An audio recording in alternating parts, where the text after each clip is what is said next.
11 June 21-এ পা রাখলেন মিশকা ওরফে অহনা দত্ত। রাত 12টায় কেক কেটে দীপঙ্করের সঙ্গে জমজমাট জন্মদিন সেলিব্রেশনে মেতেছিলেন অভিনেত্রী। এই সেলিব্রেশনে আরও ছিলেন দীপঙ্করের মা ও বাবা। অহনাকে দেখা যায় সাদা টি শার্ট ও গোলাপি প্যান্টে। ঘরোয়া সাজে ঘরোয়া সেলিব্রেশন সারেন তারা। এই পার্টিতে আরও সামিল হয়েছিল অহনার ভালোবাসার পোষ্যটিও। নিজের জন্মদিনের কিছু ফটো সোশ্যাল মিডিয়ায় সকলের সাথে ভাগ করে নিয়েছেন অভিনেত্রী নিজেই। অনুরাগের ছোঁয়া মিশকা চরিত্রটি এতটাই জনপ্রিয় যে তার নিজের নামের থেকে চরিত্রের নামে দর্শক তাকে বেশি চেনেন। খুব শীঘ্রই বড় পর্দায় পা রাখতে চলেছেন অভিনেত্রী।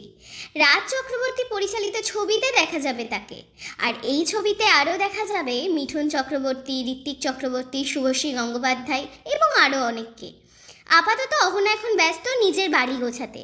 কিছুদিন আগেই তিনি ও দীপঙ্কর নতুন একটি বাড়ি কিনেছেন। বাড়ির অনেকটা বাকি থাকলেও গৃহপ্রবেশের পুজো হয়ে গিয়েছে। আর সব কাজ শেষ হওয়ার পরেই দুজনে একসঙ্গে প্রবেশ করবেন নতুন বাড়িতে।